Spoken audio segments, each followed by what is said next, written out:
नमस्कार दोस्तों, स्वागत है आपका आज के मार्केट अपडेट और अगले हफ्ते के आउटलुक में। आज है शुक्रवार 5 सितंबर 2025। वैश्विक बाजारों में नौकरी डेटा, ब्याज दरों की उम्मीदें और टेक कंपनियों की हलचल सबसे बड़ी सुर्खियां बनी। तो चलिए जानते हैं आज क्या हुआ और अगले हफ्ते बाजार किस दिशा में जा सकता है। ग्लोबल मार्केट, सबसे पहले बात करते हैं अमेरिकी बाजार की। आज डाउ जोन्स, S&P 500 और नास्डैक कंपोजिट तीनों लाल निशान में रहे। कारण अगस्त की नौकरी रिपोर्ट। उम्मीद थी लाखों की नौकरी बनेगी, लेकिन बनी सिर्फ 22,000। बेरोजगारी दर भी बढ़कर हो गई 4.30%। इसने बाजार को हिला दिया। निवेशकों को साफ संदेश मिला कि अमेरिकी अर्थव्यवस्था धीमी हो रही है और अब सबकी नजरें हैं फेडरल रिजर्व पर। क्या वह जल्द ही ब्याज दरें घटाएगा? अब बात करते हैं स्टॉक्स की। ब्रॉडकॉम 9.8% उछाल, AI चिप्स से 10 अरब का ऑर्डर। टेस्ला 3.4% ऊपर, इलॉन मस्क के 8 ट्रिलियन पैकेज और रोबो टैक्सी अपडेट से। एनवीडिया 30% नीचे क्योंकि निवेशकों ने मुनाफा निकाला।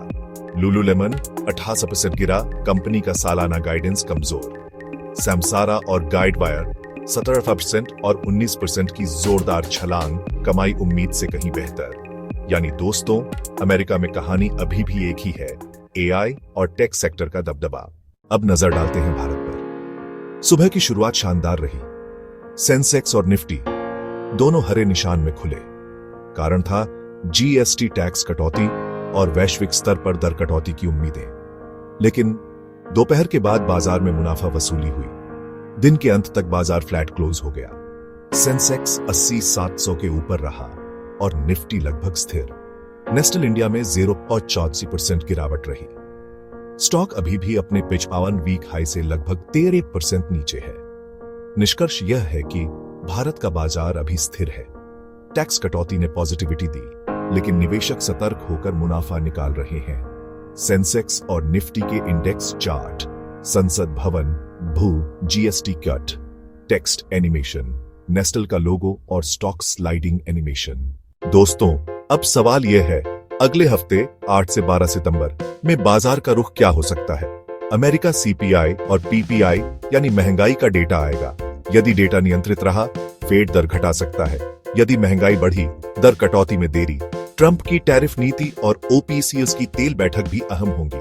भारत निफ्टी पास का सपोर्ट 24 से 40,000, रेजिस्टेंस 24,724 आसपास।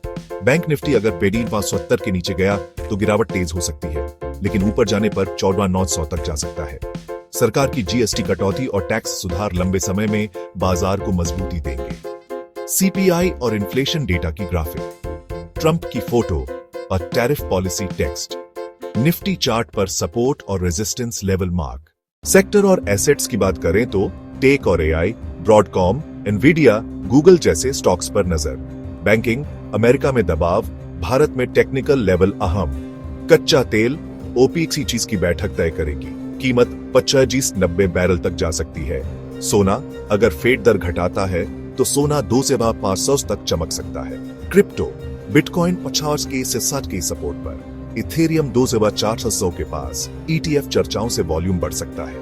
ऑल्ट कॉइन्स जैसे सोलाना, पॉलीगॉन और AI टोकन्स पर नजर। AI और चिप कंपनियों के लोगो, तेल के बैरल, OPEC लोगो, गोल्ड बार्स एनिमेशन, बिटकॉइन और इथेरियम चार्ट्स।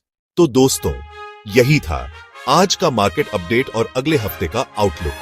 संक्षेप में कहें तो अमेरिका में CPI डेटा और फेड की पॉलिसी सबसे बड़ा फैक्टर होगी। भारत में टैक्स सुधार और टेक्निकल लेवल बाजार की दिशा तय करेंगे। याद रखिए, यह जानकारी केवल शैक्षिक है। निवेश संबंधी निर्णयों के लिए हमेशा किसी लाइसेंस प्राप्त विशेषज्ञ से सलाह लें। अब आपसे सवाल, आप अगले हफ्ते किस पर नजर रख रहे हैं? AI स्टॉक्स, बैंकिंग, सोना या फिर क्रिप्टो? हमें कमेंट्स में बताइए। धन्यवाद और मिलते हैं अगले अपडेट में।